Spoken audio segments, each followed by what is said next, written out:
আমি ওই আমাদের বাংলাদেশের একজন বড় বুজুর্গ আলেম আছেন ওয়াইস হযরত মাওলানা মুফতি নজরুল ইসলাম কাসেমি, অনেক সুন্দর বয়ান করে, দরদ মাখা বয়ান।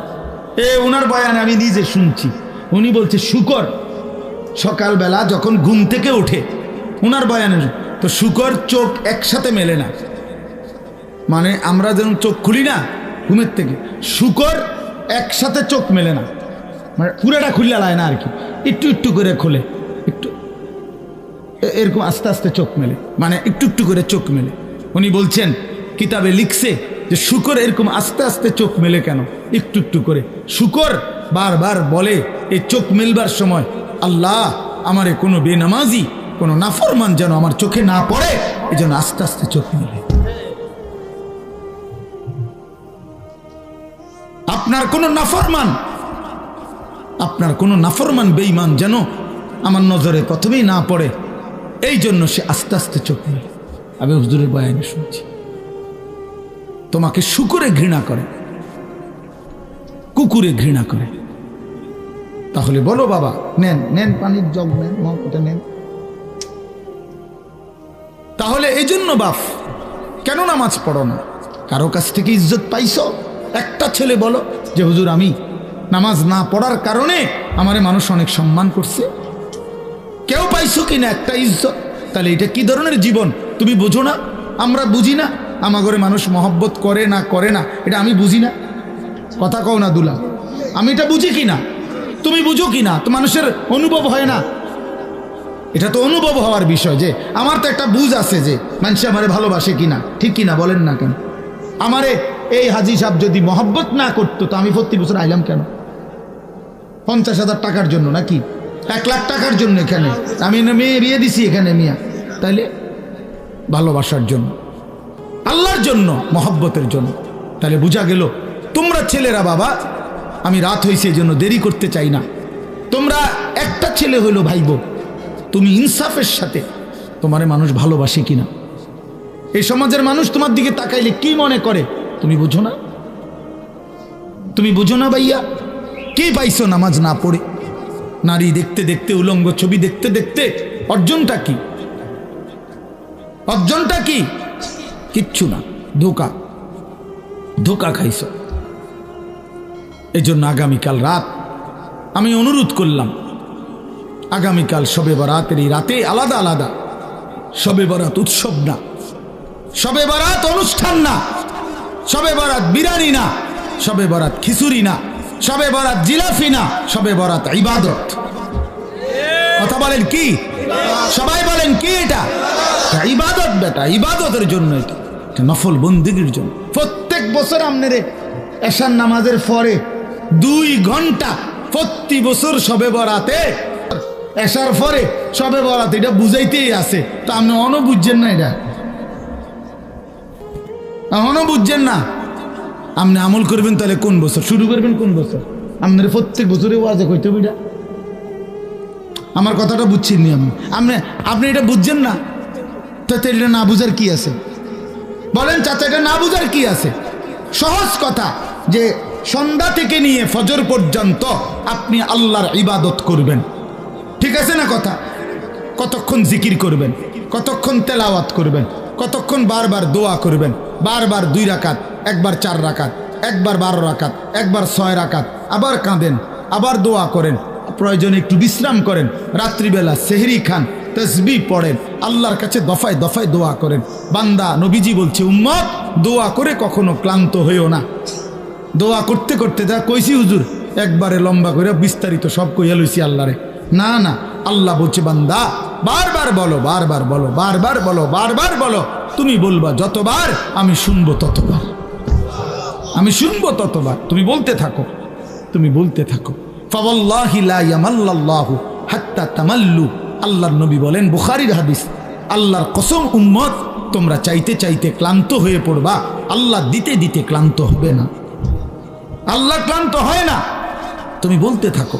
তাহলে সারা রাত প্রত্যেকে মসজিদে, বারান্দায়, ঘরে, আপনার যেমনে সুবিধা হয়, যার যেমনে সুবিধা হয়, যে যেখানে যতক্ষণ কুলায়, সবাইরে বরাবর করার কি দরকার? বরাবর করার কি দরকার? বয়স্ক মানুষের শরীরের সক্ষমতা আর জওয়ানের সক্ষমতা বরাবর। তাইলে এই জন্য আপনাদের ছেলেরা তোমাদের কাছে বাবা অনুরোধ করছি, সবাই না বুঝলে অসুবিধা নাই, একজন যদি বুঝো তো তোমার জন্যই আমি বললাম, নিজের ফিকির করো বাবা, গুনাহ থেকে ছাড়ো বাপ। জীবনটা সুন্দর না করলে আমরা মরেই যাব, এটাই সত্য। কত কিশোর কত নওজোয়ান বাবা কবরে চলে গেছে বাপ। তুমি নিশ্চিত তোমার এই জওয়ানি থাকবে না, 3 অবস্থা হবে, হয় তুমি বৃদ্ধ হয়ে যাইবা, নয়তো রোগ, কোনো বড় সড়ো কোনো রোগ আইসা তোমারে দুর্বল করে দিবে, আর নয়তো মৃত্যু এসে তোমারে থামাই দিবে। তুমি এক অবস্থার উপরে 30 বছর থাকবা না, তুমি এক অবস্থার উপরে 20 বছর থাকবা না বন্ধু। হয় রোগ আক্রান্ত হয়ে যাইবা, নয়তো বৃদ্ধ হইয়া যাইবা, আর নয়তো কবরে চলে যাইবা। তোমাকে ছেড়ে দিতে হবে দুনিয়া, তোমাকে এই জওয়ানি ছেড়ে দিতে হবে।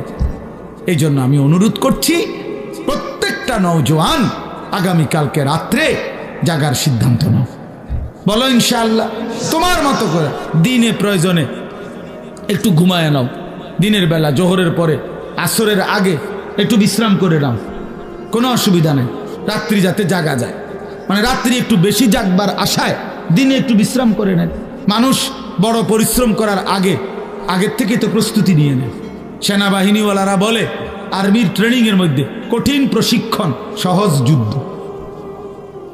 কঠিন প্রশিক্ষণ, যুদ্ধ সহজ। তাইলে একটু প্রস্তুতি নিয়ে রাত্রি জাগার জন্য যদি আমরা চেষ্টা করি, আর বারবার দোয়া, ইস্তেগফার, কান্নাকাটি, গুনাহ মাফ চাই, তো আল্লাহ তাআলা ভীষণ খুশি হবে, ভীষণ খুশি হবে। পরের দিন রোজা রাখলে, রোজা তো আলহামদুলিল্লাহ প্রত্যেক আরবি চাঁদের 13, 14, 15 আল্লাহ নবী সাল্লাল্লাহু আলাইহি সাল্লাম রোজা রাখতেন। এই আজকে বৃহস্পতি, শুক্র, শনি, আলহামদুলিল্লাহ আমরা আজকে রোজা রাখছি। আগামীকাল পরশু আমাদের রোজা রাখার, বাসার বিবি বাচ্চা ওরাও রোজা রাখছে, তো এই জন্য মাদ্রাসার ছাত্র উস্তাদরা রোজা রাখছে, তো এটা আমরা শুরু করে দিছি আলহামদুলিল্লাহ। এই জন্য বললাম রোজা রাখার চেষ্টা করলে, মাহে রমজান আমাদের সামনে, আল্লাহ তাআলা বড় বেশি মহব্বত করে বলছে, বান্দা রমজান কদর করলে আমি ওয়াদা দিলাম 1 মাসে আমি তোমাদেরকে মুত্তাকি বানিয়ে জান্নাতি বানিয়ে দেব। জান্নাতি বান্দা আমি জান্নাত দিতে চাই, বান্দা আমি জান্নাত দিতে চাই। আল্লাহ তাআলা কোরআনে কতভাবে বলছে, কতভাবে যে আমার বান্দা আমি জান্নাত দিতে চাই, তুমি নেও বান্দা। ওয়াসারিউ ইলা মাগফিরাতিম মির রাব্বিকুম ওয়া জান্নাতিন, আল্লাহ বলে আমার বান্দা জলদি আসো, আমার থেকে মাগফিরাত নাও এবং আমার জান্নাত নাও। ধরো বান্দা ধরো, আমি দিতে চাচ্ছি তোমার। আল্লাহ নবী সাল্লাল্লাহু আলাইহি সাল্লাম বলছে, হাসরের ময়দানে আল্লাহ জাহান্নামে ফেলে দেওয়ার পরেও ফেরেশতাকে আবার বলবে, ফেরেশতারা আখরিজু মিনান নার মান কানা ফি কলবিহি মিসকালু হাববাতিন মিন খারদালিন মিন ঈমান। আল্লাহ বলবে ফেরেশতারা, এই যে জাহান্নামে যাদেরকে ফেলছো ওদের ভিতরে আবার তালাশ করো, যদি আমার এমন একজন বান্দাও পাও যার দিলের মধ্যে 1 বিন্দু সরিষার দানা পরিমাণ ঈমান বাকি আছে, তো তাকেও জাহান্নাম থেকে তুলে আমার জান্নাতে দিয়ে দাও। কি পরিমাণ আল্লাহ পাক জান্নাত দিতে চায়। আমরা হাদিসে পড়ছি, আল্লাহ নবী সাল্লাল্লাহু আলাইহি সাল্লাম বলছেন, 2 ব্যক্তিকে আল্লাহ তাআলা জাহান্নাম থেকে উঠাবে, জাহান্নাম থেকে তুলে আনবে, তুলে আইনা মাঝখানে জান্নাত এবং জাহান্নামের মাঝখানে খালি জায়গায় রাখবে। রাখবার পরে মানে বসাইবার পরে, একবারে হাদিস এটা, বসাইবার পরে আল্লাহ আবার বলবে ওই 2 জনকে, যাও জাহান্নামে আবার ঝাঁপ দাও, মানে আবার যাও জাহান্নামে যাও গা। তো একজন এক দৌড়ে জাহান্নামের দিকে যাই, এই জাহান্নামে ঝাঁপ দিবে, আর আরেকজন আস্তে আস্তে হাইটা হাইটা 2 কদম হাঁটে আর পিছন দিকে আবার তাকায়, আবার 2 কদম হাঁটে পিছন দিকে তাকায়, এভাবে একটু একটু করে হাইটা হাইটা জাহান্নামে গিয়া পড়বে। তো আল্লাহ তাআলা আবার 2 জনকে উঠাবে, এই 2 জনকে উঠাইয়া প্রথম জনরে বলবে, তুমি এরকম দৌড় দিয়া জাহান্নামে পড়ে গেলা কেন? সে বলবে, মাওলা জীবনভর আমি আপনার নাফরমানি করেছি, আপনার কথা মানি নাই বলেই তো আমি জাহান্নামী হয়েছি। আজ যখন আপনি আমারে জাহান্নাম থেকে তুলে ওই মাঝামাঝি জায়গাতে রাখছেন, রাইকা আবার যখন কইছেন জাহান্নামে যাইতে, পড়তে, লাফ দিতে, তো এটাও তো আপনার একটা হুকুম। চিন্তা করছি জীবনে কোনো হুকুম না মাই নেই তো জাহান্নামী হইলাম, তা আজকে একটা হুকুম মানি আর আপনি এই জন্য আপনার হুকুম মানার জন্য জাহান্নামে গিয়ে লাফ দিলাম। আল্লাহ বলেন আমিও তোকে মাফ করে দিলাম, যা জান্নাতে যা। এইবার আল্লাহ তাআলা বলবে দ্বিতীয় জনকে, তুমি এরম করলা কা, তুমি কি তা জানে পিছে পিছে কি চাইলা? তো সে বলবে মাওলা আমি তো জাহান্নামী, আমার আযাব তো হচ্ছিলই, তো আপনি যখন আমার এই জাহান্নাম থেকে তুলে এই খালি জায়গায় আইনা বসাইলেন, আমি ভাবছি আপনার মায়া লাগছে, আমারে দয়া করবেন, আমি মনে করছি আমারে মাফ করে দিছেন বা মাফ করে দিবেন, এই জন্য উঠাইয়া আনছে। এখন আবার যখন আমারে জাহান্নামেই পড়তে কইছেন, যেন আমি একটু একটু আগাইয়া পিছন দিকে চাই, আপনি কোনো ডাক দেননি, আপনার মায়া জানি আবার লাগেনি কোনো, আপনি আমারে ডাক দেননি। তো আল্লাহ তাআলা বলবেন বান্দা আমি তোকেও মাফ করে দিলাম, যা তুইও আমার জান্নাতে যা। এইভাবে আল্লাহ তাআলা বান্দাকে মাফ করতে চায় বাপ। এই জন্য হে চাচা সুন্দর কথা বলছে, দেখছো আর কি করতে হবে, এটা কিন্তু দিলের কথা, আর কি করতে হবে। প্রিয় নওজোয়ান, আমরা মুসলমান, আমরা মোমেন, আমাদেরকে আল্লাহ জান্নাত দিতে চায়, মাফ করতে চায়, জাহান্নাম দিতে চায় না। আমাদের নবী সাল্লাল্লাহু আলাইহি সাল্লাম বলছেন উম্মত আমি তোমাদেরকে জাহান্নাম থেকে কিভাবে বাঁচাইতে চাই। নবীজি একটা উদাহরণ দিছে, ওয়া আনা আখিযুম বিহুজাজিকুম। আপনার দিকে আসেন একটু আজ্ঞা, এনে বসেন না, আজ্ঞায় বসেন। মানে কেউরে যদি আমি ফিরাইবার জন্য যে হাতে ধরে বললাম ভাই আইয়ালাও তুমি যাইও না ওইদিকে, তো সে বলে টান দিয়ে হাত ছাড়াইয়া ফেললো, বুঝেন নাই? এবার আমি তারে বললাম যে ভাই কাঁধে হাত দিয়ে, ভাই ভাই ভুল করো না, আগুনের দিকে যাইও না, আও তুমি ফিরে আসো। তো সে আমার হাত কাঁধের থেকেও আপনার সরাইয়া ফেললো, সরেন মিয়া, আমারটা আমি করুন, আপনার কি?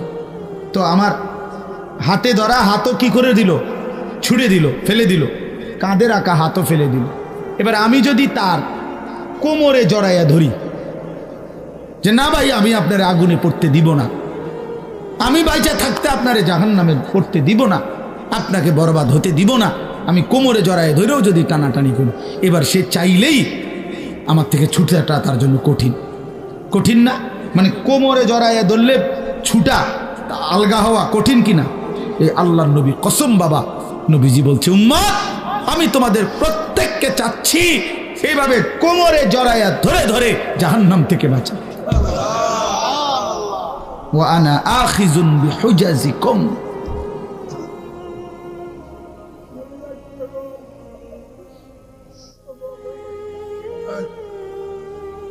ওয়া আনা আখিযুন বিহুজাজিকুম, আমি তোমাদেরকে কোমরে ধরে ধরে আমার এক এক উম্মতকে জাহান্নাম থেকে বাঁচাইতে চাইছি। এবার ভেবে দেখো ভাইয়া, তোমার জন্য নবী কত কাঁদছে, কতটা ফিকির করছে। দুয়ারে দুয়ারে দুয়ারে দুয়ারে দাঁড়ে দাঁড়ে নবী উম্মতের কাছে গেছে, কত আঘাত দিছে, কত বেইজ্জতি করছে, কত অপমান করছে, তায়েফের রক্ত ঝরাইছে, পেটে দুইটা পাথর বাঁধছে, দান দান শহীদ করে উহুদের ময়দানে পড়ে রয়েছে। হ্যাঁ, সারা রাত চোখের পানি ফেলছে, আর দিনের বেলা দুয়ারে দুয়ারে, হাটে ঘাটে, মাঠে বাজারে, সর্বত্র নবীজি মানুষকে আল্লাহর দিকে ডাকছে কিনা? কভি আরশ পর, কভি ফরশ পর, কভি উনকে দর, কভি দর বদর, শিকি তেরা শুক্রিয়া, मैं कहां कहां से गुजर गया, कभी हो रास्तू में तन्हा, कभी हो गुरूद सहरा, मैं जुनू का हम सफर हूं, मेरा कोई घर नहीं है। নবী যেন এটা বলতেন, কখনো উপরে, কখনো নিচে, কখনো অন্যের দ্বারে, কখনো দুয়ারে দুয়ারে, আল্লাহর রাস্তায় প্রতিটা দুঃখ বেদনা, প্রতিটা আঘাত, মাওলা তোমার শুকরিয়া, তোমার জন্যই সয়েছি। গমে আশিকি তেরা শুকরিয়া, মাই কাহাঁ কাহাঁ সে গুজর গয়া, তবু আমি কই থেকে কই চলে গেছি, কোত্থেকে কই ফেরি করছি। কভি রাস্তু মে তন্হা, কখনো রাস্তায় একাকী ছিলাম, একাই বলে গেছি। কভি হো গুরুদে সাহারা, কখনো মরুভূমিতে একাকী হাঁটতে থাকছি, যদি আমার এক উম্মত আল্লাহর দিকে ফিরে আসে। মাই জুনু কা হাম সফর হো, আমি যেন এক নেশা পাগলের মতো সফর করছি, যে দেখি খুঁজে আর কেউ ফিরে কিনা, আর কেউ ফিরে কিনা, আর কেউ ফিরে। মেরা কোই ঘর নেই, আমার কোনো ঘর নাই, আমার ঘর আখিরাত, আমার ঘর জান্নাত। আল্লাহ তাআলা আমাদের সবাইকে তৌফিক দান করেন। এজন্য ইনশাআল্লাহ রমজানকে কদর করব তো ভাইয়া। ছেলেরা বাপ নামাজ পড়ো, আল্লাহকে ডাকো বাপ, আল্লাহকে, তোমারও হায়াত একদিন শেষ হবে, আমারও হায়াত একদিন শেষ হয়ে যাবে। আল্লাহ তাআলা আজকের এই মাহফিল কবুল করে নেন, কবরবাসীদের রুহের মাগফিরাত দান করেন, এবং এই আয়োজন আল্লাহ তাআলা যেন আমরা থাকি বা না থাকি, আমার হাজী সাহেব তারা না থাকুক, কিন্তু আমাদের সন্তান, তোমরা ছেলেরা, এলাকার নওজোয়ান ছেলেরা, তোমরা ইনশাআল্লাহ আগামী দিনে এই মাহফিল তোমরা চালু রাখবা ইনশাআল্লাহ। ঠিক আছে না? ইনশাআল্লাহ এলাকার তোমরা এই মহল্লার বা এই মাহফিলের সাথে সম্পৃক্ত, তোমরা ইনশাআল্লাহ আগামী দিনে এটা চালু রাখবা। না দেখিয়ে কবরে নিয়েন না, মদিনা না দেখিয়ে কবরে নিয়েন না। আল্লাহ আল্লাহ আল্লাহ আল্লাহ আল্লাহ, আমারই মাফ করে দেন, আমারই মাফ করে দেন। আল্লাহ আমার মাদ্রাসা কবুল করে নেন, আল্লাহ আমার মাওলানা ইয়াহিয়াকে কবুল করে নেন, হাফেজ ইরশাদকে আপনি কবুল করে নেন। আল্লাহ আমার বন্ধুদেরকে কবুল করে নেন, দোস্ত আহবাবদেরকে কবুল করে নেন। রব্বির হামহুমা কামা রব্বায়ানি সগীরা। আল্লাহ আগামীকাল শবে বরাত, আল্লাহ আপনি আমাদেরকে রহমত মাগফিরাতের এই রাত জাগার তৌফিক দেন, রমজানের বন্দিগি করার তৌফিক দেন। আল্লাহ ছেলেগুলোকে কদর করার তৌফিক দেন। সুবহানা রাব্বিকা রাব্বিল ইজ্জাতি আম্মা ইয়াসিফুন ওয়া সালামুন আলাল মুরসালিন ওয়ালহামদুলিল্লাহি রাব্বিল আলামিন। এই যে এই টুপিওয়ালার পিছনের ছেলেটা তোমারে বলছি, কি মনে করছো আমি দেখি না? এই দুজন মস্কারি করে, না হলে উঠো যাও, খিচুড়ির টাইমে আইসো, আসছো দুনিয়া খিচুড়ি খাইতা, আইও খিচুড়ি খাইবা, অসুবিধা কি? খামখেয়ালি করবা না। আমি তো শুরুতেই বললাম তুমি চলে যাও, কোনো অসুবিধা কি আমার? গাফেল মানুষ আমি পছন্দ করি না। আমি তো আজকে নতুন আসছি নাকি এখানে?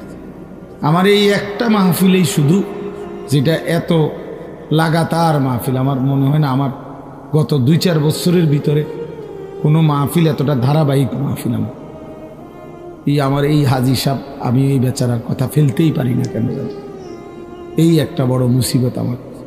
উনি বললে আমি আর কথা ফেলতে পারি না। আমার আজকে ডেটটা আমার শায়েখের খানকা ঢালকানগর ঢাকা যাওয়ার কথা।